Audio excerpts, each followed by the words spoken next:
The CBS Radio Mystery Theater presents...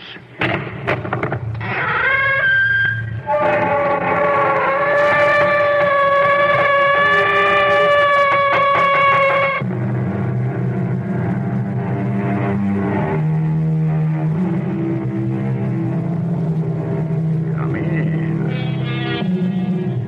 Welcome. I'm E.G. Marshall. Some people put great store in a phenomenon called fate. But the truth of the matter is, man makes his own destiny. We ourselves control that vital steering mechanism within each of us that determines whether or not we turn a certain corner, cross a crucial street, choose the right or the left fork in a road. In essence, we control that special moment that will determine the course of the rest of our lives.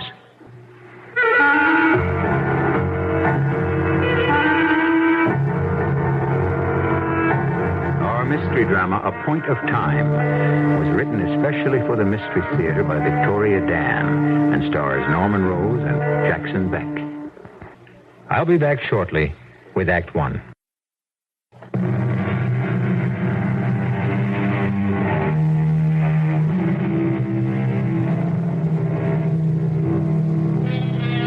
Welcome to the year 2052. Welcome to the celebration. The celebration of what? But of course, how could you know? It's the Jubilee, the 25th anniversary of the new regime of the great North Continent, the commemoration of 1/4 century of perfectly planned peace, of carefully controlled tranquility, in all an era of imperiously imposed rules and regulations. But is such a state so undesirable? After all, personal freedom is not too high a price to pay for prosperity.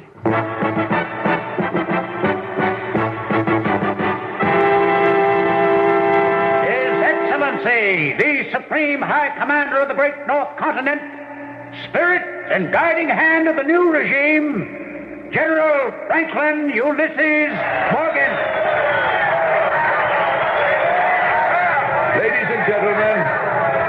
Ladies and gentlemen, loyal citizens, we are assembled here today to observe this, our glorious 25th birthday.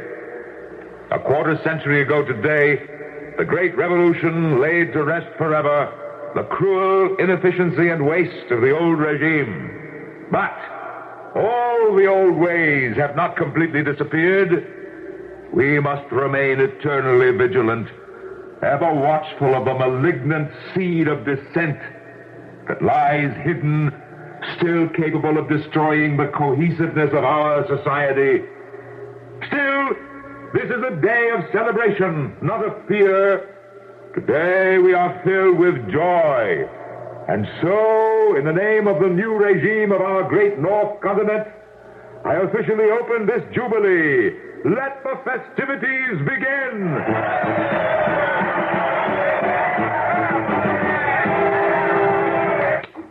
Why did you turn the set off? We have to talk, Otto. This very minute? I was watching the General himself. This is serious. It was most interesting, Lita. He called us the malignant seed of dissent. Not very flattering, is it? My dear brother, any minute now... Of course it's not flattering. But I really do believe he means well. The General means well? Yes. You see, I understand what motivates the man more clearly now. You mean you didn't understand before? I don't believe I've ever seen you so agitated, Lita. Shall I tell you why, Otto? It's quite simple. Our entire plan hinges on the fact that you understand General Morgan. Lita, dearest, I actually believe you're losing faith in me. Oh, I just don't know. This whole idea of yours, it's too fantastic. Inspired genius, that's what it is. Inspired insanity is more like it. Too many things could go wrong, and I'm not even talking about the displacement process yet. That's another thing altogether. Those calculations of yours are going to have to be so precise. I have always been a master of precision, little sister. Oh, Otto, face facts. We're old. Too old to be revolutionaries. Ah, Visitors approaching from the rear vestibule. Oh, no. Too old, you say? Well, obviously not too old to be arrested. How do you know it's the special police? I made sure my disloyal remarks were heard by the right ears. Bad news travels fast. Oh, Otto, please. Let's reconsider the whole plan. I'm frightened. Don't be, Lita. As you say, I'm an old man. What can they possibly do to me? Incarcerate you, interrogate you, torture you. You make it sound so grim. Discipline must be maintained. They have to make an example of someone. They need a human sacrifice. In what better time than the Jubilee? They're here. Open this door at once. Well, Lita, release the auto lock and let the gentleman in. What if the plan doesn't work? We have to take that chance. Open immediately or we'll blast the door open. Otto, what if the general doesn't agree to your plan? Open the door, Lita. But what if he suspects me? Suspect such a sweet little old lady. Oh, come now. Oh, it could all be for nothing. For nothing. We're coming in, Professor. Professor Otto Segram. Yes? I'm Colonel Edward Paul of the Special Police. How do you do? It is my duty to inform you that you have been charged with treasonous and contemptible acts against the state. I see. I'm also obliged to advise you of your rights. My rights? I wasn't aware one had any rights under the new regime. Ah, but you're mistaken. You have the right to resist arrest, and should you resist, I have the right to shoot you. Well, I assure you I won't put up a fight, Colonel. Oh, please, Colonel. My brother is not a well man. Old woman, I warn you not to interfere with this procedure. Come along, Professor. Of course, of course. Otto! Remember, my dear, remember the Latin, carpe diem. Yes, Otto. Carpe diem.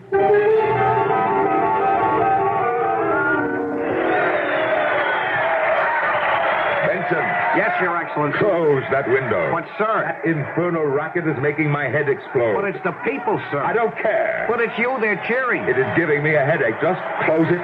Very well, sir.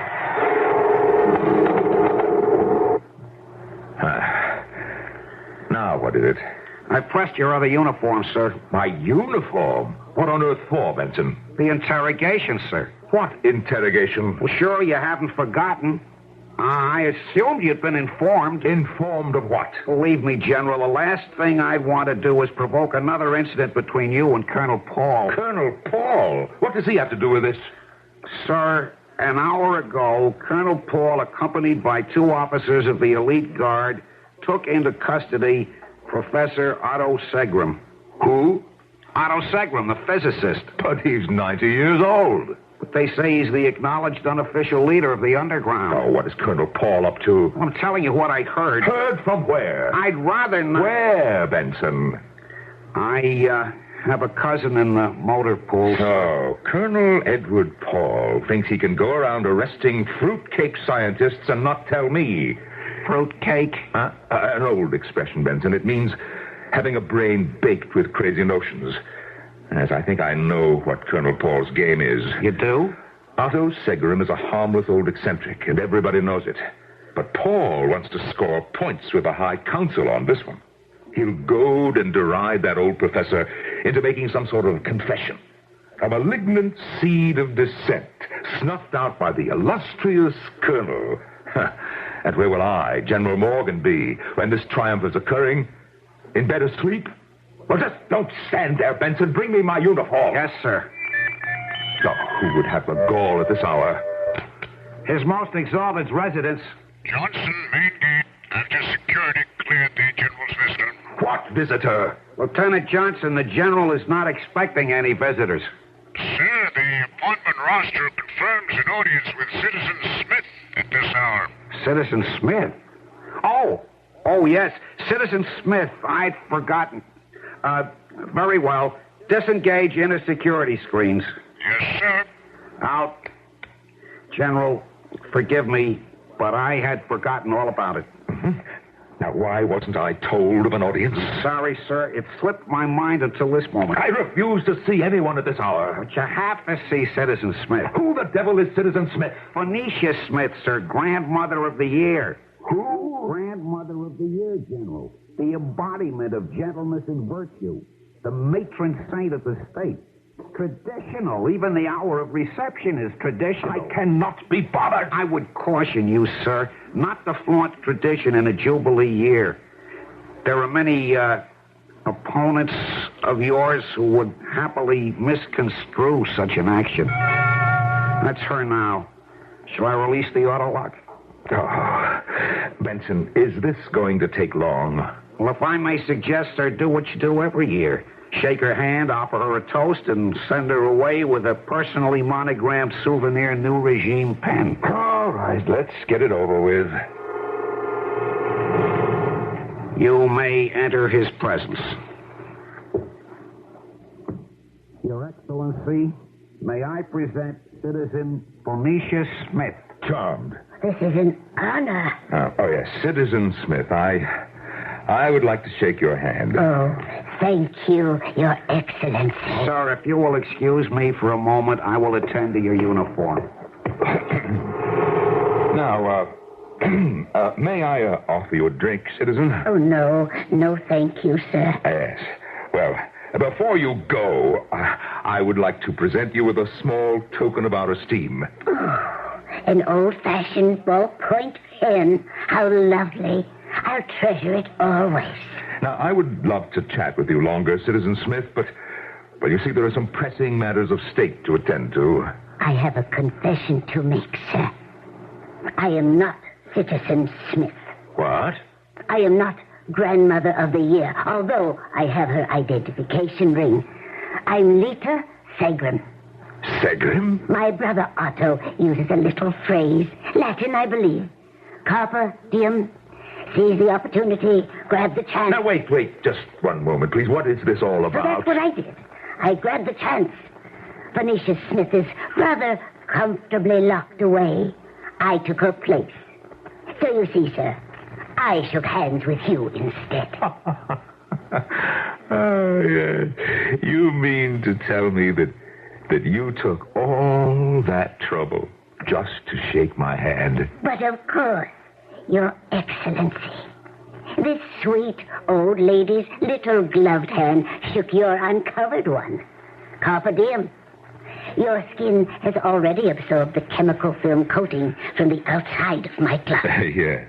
What are you trying to say? I'm trying to say, General, that you have just been poisoned.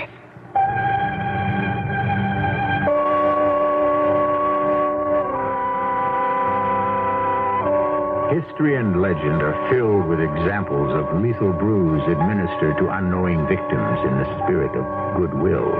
In a way, then, it's almost an insult to think that the most friendly, amenable tradition, the handshake, can be transformed into a deadly ritual. But the unkindest cut, you cannot even trust a sweet little old lady to be just a sweet little old lady, is nothing sacred. We'll find out shortly when I return with Act 2.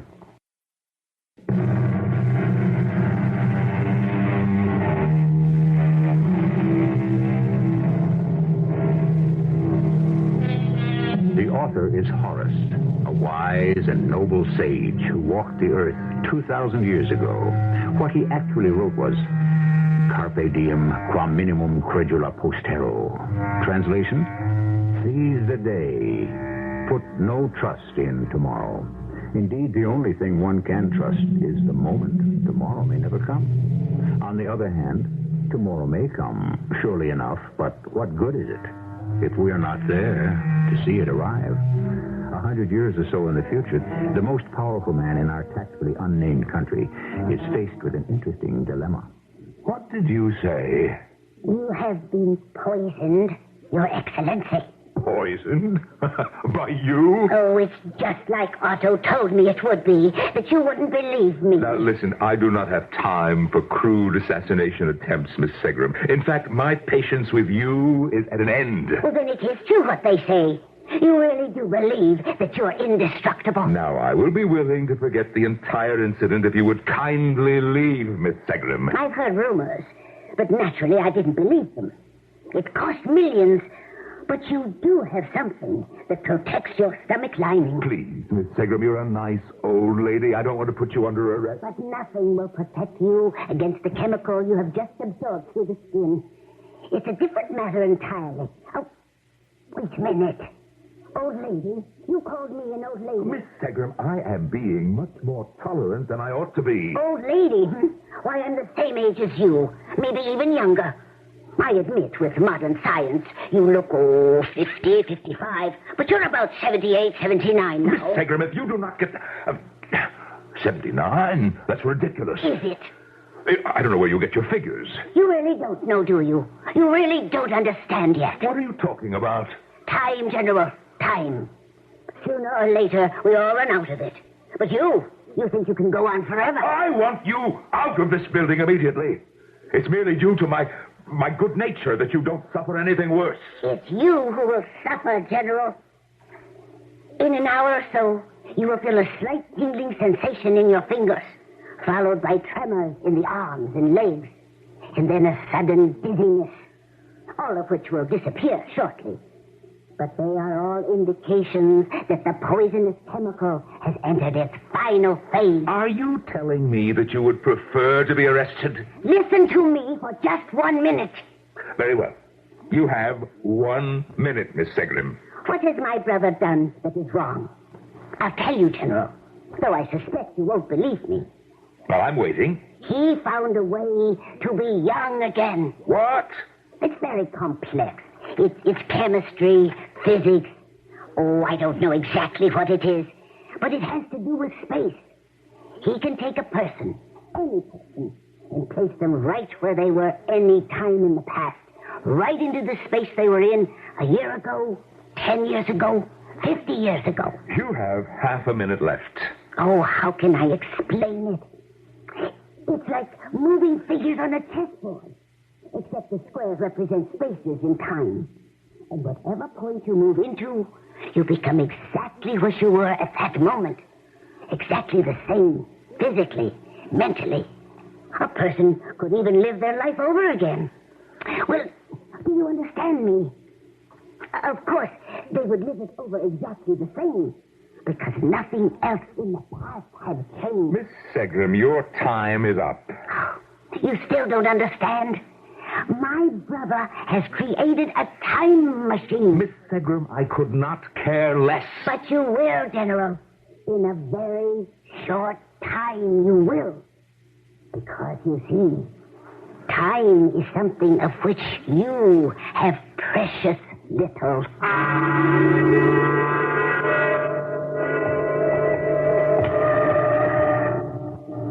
Sergeant, I gave strict orders to let no one what? General. You seem somewhat surprised to see me. What are you doing here, Your Excellency? I might ask you the same question. I was interrogating the prisoner, sir. Oh, well, what prisoner will that be? Professor Otto Segram. Oh, indeed. That is we arrested him this evening. That's odd. I do not recall signing any arrest certificate. Well, you didn't. Exactly. Then whose authority were you operating under? My own, sir. Uh-huh. You're taking on a lot more authority these days, aren't you, Colonel Paul? Well, I'm sure you would have approved if Your Excellency was acquainted with the case. Indeed. And why was I not acquainted with the case? Well, I did not wish to disturb Your Excellency at such a late hour. Oh, how thoughtful. I would have informed Your Excellency first thing in the morning. You seem to be taking a lot of initiative lately, Colonel. Well, I was forced to act quickly, sir. Oh? This man is a menace to the state. Otto Segram. You must be joking. It's announced subversive. Colonel, you've been reading your own press releases again. I can produce 50 witnesses who will swear. Oh, I'm sure that you can. Well, he must be tried and executed. Of course he must be executed. By tomorrow morning, the public will demand it. The people want justice done. Yes, I'm quite sure that you have seen to that. Now, forgive me, Your Excellency, but I get the impression that you dislike the idea of a public execution. I am tired of all these executions, Colonel. Tired, sir? How many do we have? 50, 60 a year? Executions are the safeguard of the regime.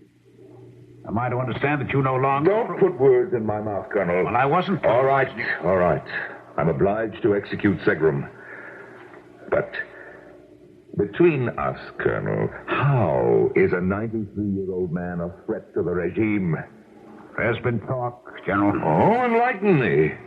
He has been working on a certain device. What kind of device? He remarked to a colleague that he had invented a mechanism that could change the course of history. Yes. Well, don't you see? Could only be one thing. What? A bomb. You have evidence, of course. Well, I mean, your men searched the laboratory, of course. yes, sir. And? We didn't find anything as of yet. Colonel. Sir? Colonel, you are a jackass. Your Excellency, I'm only doing my job. And mine, perhaps. General, I have to interrogate a prisoner. You are dismissed. But the prisoner... I will proceed with the interrogation. Professor Otto Segrim. Your Excellency, this is an honor. Let's dispense with the traditional hard sell and customary torture, and you just confess immediately.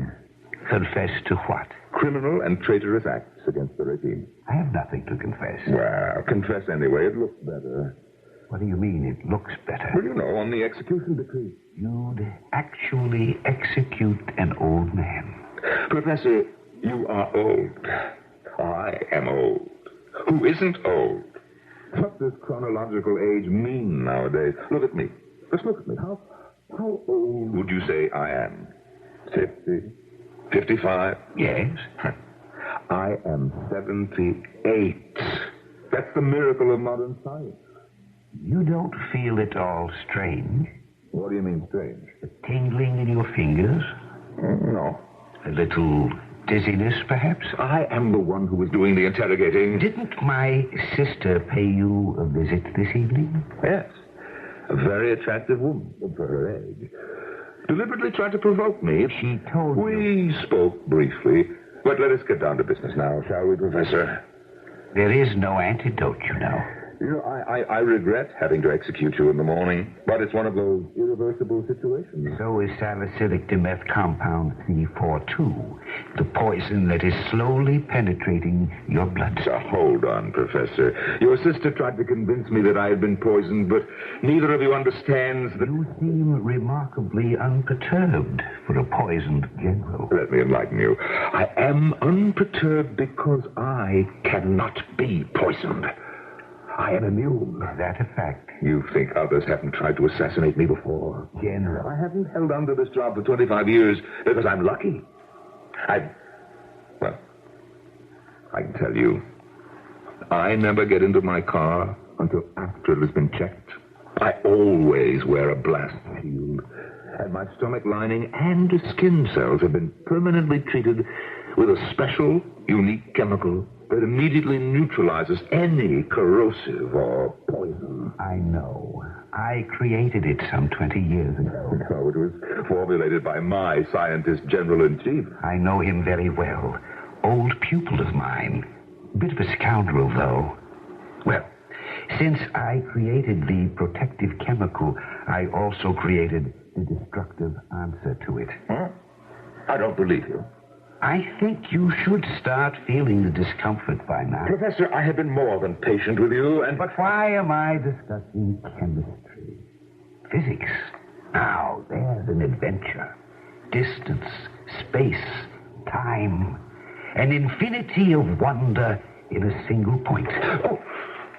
Something the matter, Your Excellency? No. Your hands are shaking? It's nothing, it's nothing. Yes, your hands are shaking. The poison has taken effect. No, you're wrong. Now, what's the matter with your feet?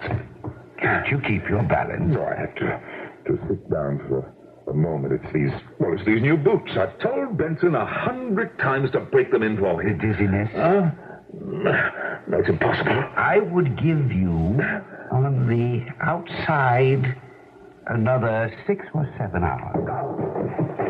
Oh, my clipboard. I lost my grip. But of course you did. It can't be. And now, General Morgan, we arrive at the logical conclusion, the terminus of this situation. What do you want? I ask very little. What Tell me. I want you to let me change the course of history. It is believed because it is absurd. It is certain because it is impossible. This is commonly known as Tertullian's rule of faith. Notice how we repeatedly refer back to ancient Romans for present-day wisdom. What is absurd, after all? The absurdities of yesterday have become the commonplace of today. And so isn't it only logical that the impossibilities of the present are merely the sure things of the future? And you may be sure of one thing in the immediate future. I'll be back shortly with Act 3.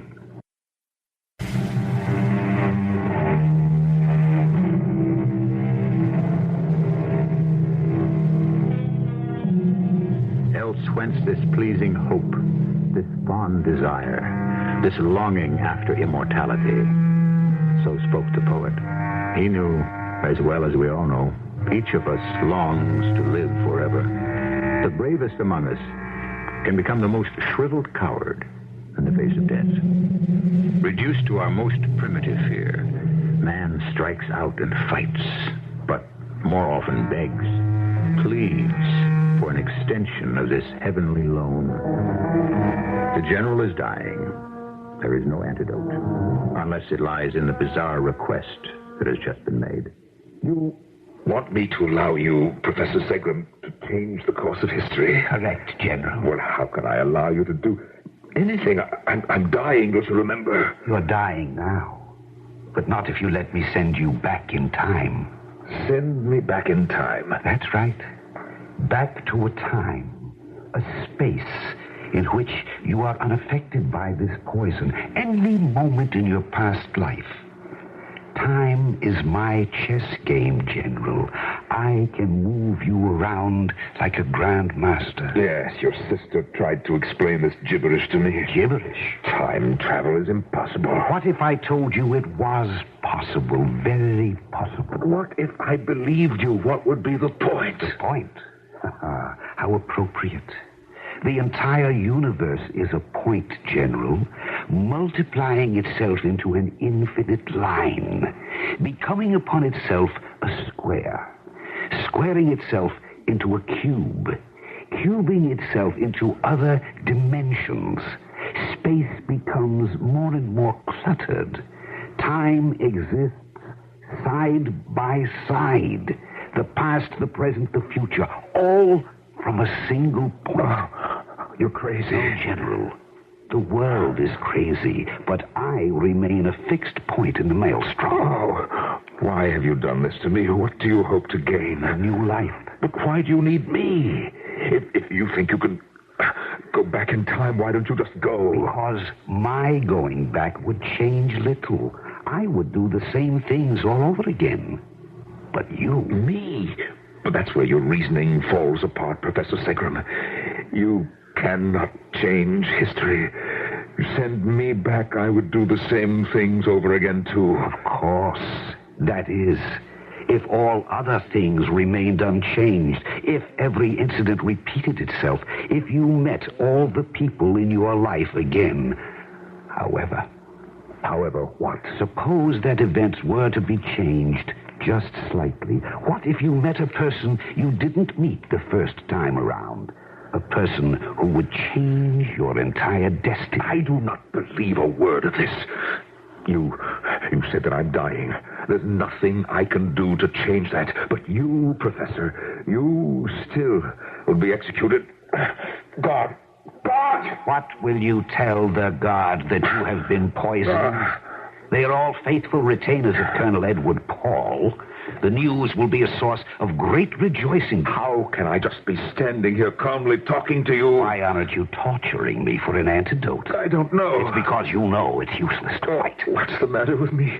Maybe this is all a trick. You know it isn't. I don't want to die. You don't have to die. But you said... What is a point in time but the crux of events? A certain hinge on which key decisions swing. A pivot steering through the wave of the past. Look, old man, none of this makes sense. If I go back in time, I'll be young again. Fine. There's no poison in my bloodstream, right? But there's also memory of the future. I'm not older. I'm not wiser.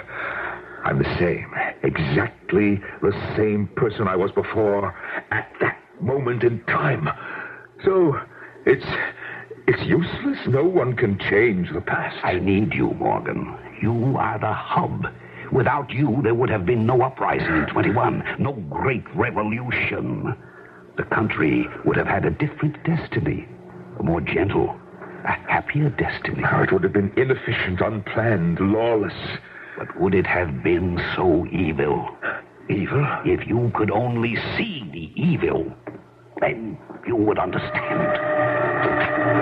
Your Excellency. What do you want, Colonel? I have most urgent business. Well, can it wait? It cannot. The Regime High Council requests your presence at once. What? Now? An emergency session, sir. Again, Colonel, I was not informed. As you are aware, General, the Council has the undisputed right to convene at any time without prior consent of the Supreme High Commander. I still want to know... Are you in some kind of pain, sir? Well, me? No. No, not at all. You don't look at all well. Colonel, I hate to disappoint you, but you see, I never felt better in my life.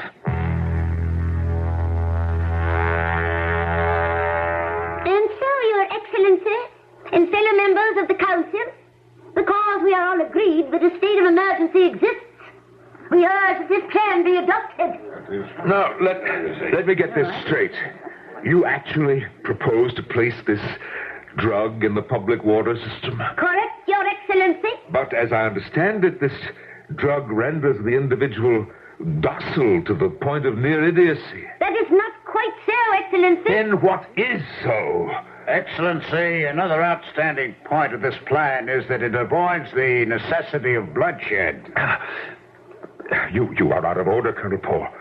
Well, Councilmember McGuinn, does or does this drug not cause permanent damage to the brain? Sir, are you feeling all right? You appear slightly... Answer my question. The long-run effects have not yet been ascertained. However, there is a slight possibility that some minor damage to less important areas of the brain could be attributed... This entire proposal is insane. The people must be controlled, Excellency. You've always said that. Yes, I know, but not as sheep, Colonel. The regime is threatened, sir. From where? By who? Just look around you. From everywhere. Yes, there is a threat. There always is a threat, but not the way you think. A threat to sanity. A threat to clear thinking. A threat to sound judgment. I move that we call this proposition to a vote. Out of order.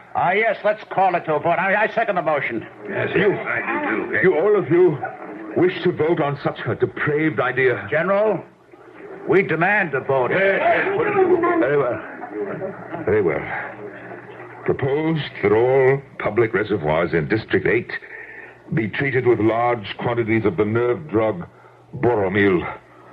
All those members in favor, show hands. Opposed? I see. The resolution passes. No. Your Excellency, you've been outvoted. I said no. But the vote was unanimous. I veto it. Then we'll call another vote for tomorrow. I will veto it tomorrow. And the day after? Well, of course I will. You weren't planning to be absent for any subsequent votes, were you, sir? Because then the resolution would be immediately carried. I will be here.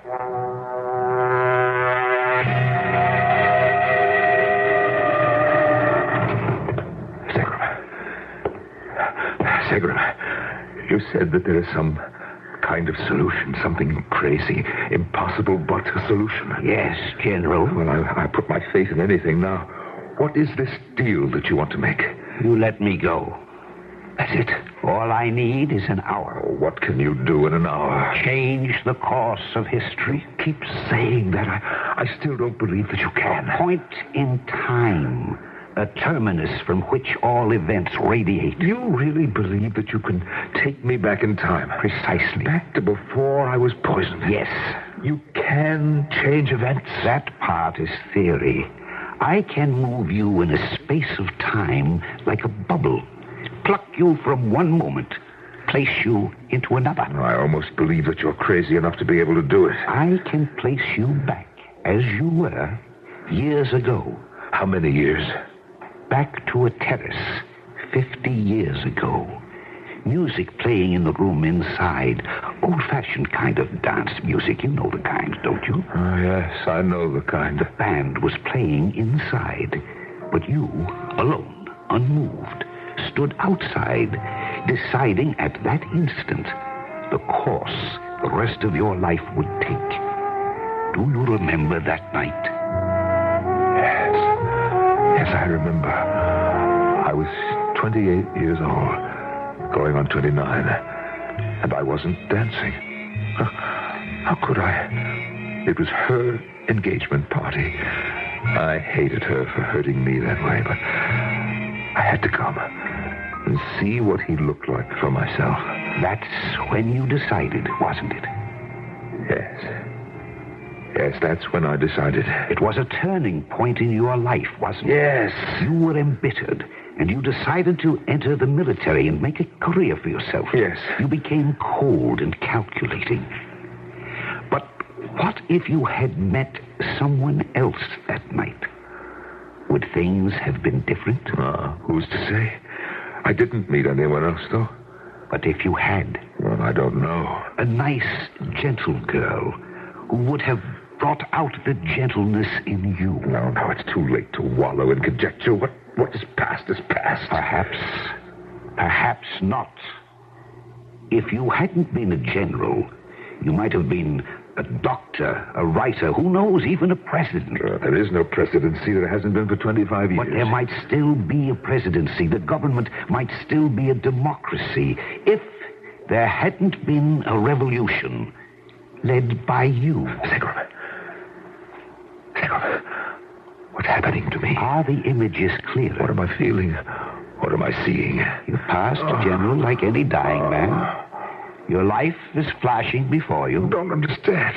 Why are you doing this to me? You understand. Don't let me die, Segram. But of course you won't die. Don't let me die. The council votes again tomorrow. Release me, and I promise that the council will never vote at all because it will not exist. Can you really change things? Yes, it's possible, but you have to let me send you back. I'll be just as I was. I have no memory of the future. It won't matter. But I'll simply repeat my life over exactly up to this moment. Not if I send her back, too. What? Send who back? The girl you should have met. The girl who might have changed your life. What girl? If you had stayed on that terrace a few seconds longer, you might have met her. I'm not changing events.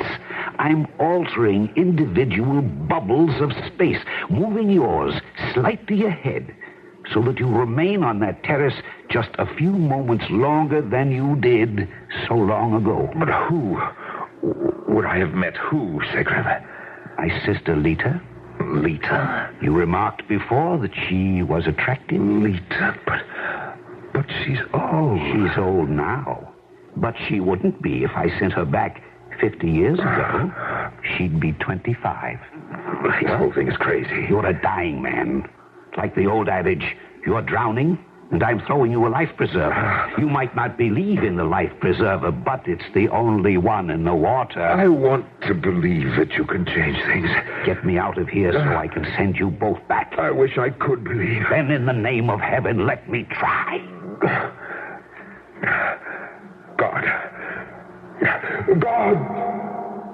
God, I want this man released into my custody.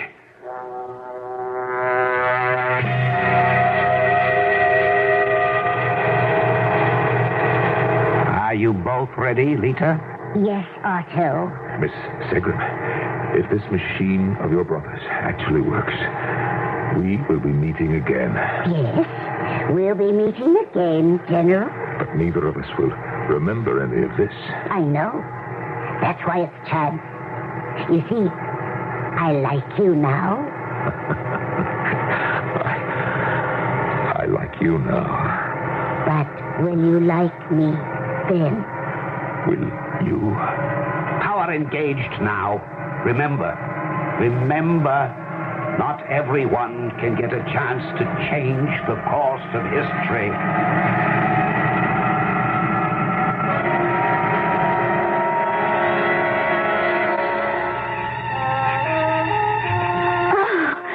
Oh, excuse me. What do you want? I didn't realize anyone was out here. Oh, I just wanted some fresh air. Who are you? I don't remember seeing you inside. It's funny. I just got here. I was about to start a dance with my boyfriend, but suddenly I'm outside here. Oh, you came with your boyfriend. Oh, he's not really a boyfriend, just a date. What's your name? Lita? Lita. Mm-hmm. Hey, very pretty name. Thank you. But then, you're a very pretty girl. Well, you're rather nice yourself, Mr. Morgan. Ulysses Morgan.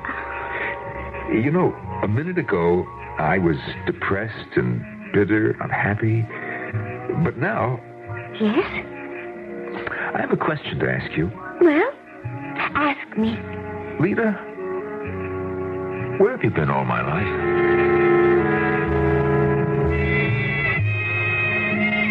Indeed, where?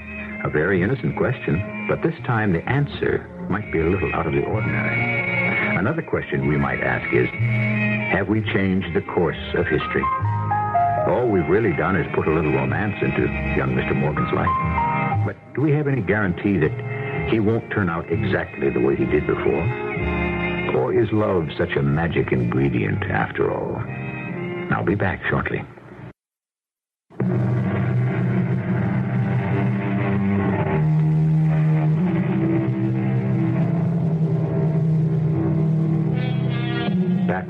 Turn backward, O time, in your flight.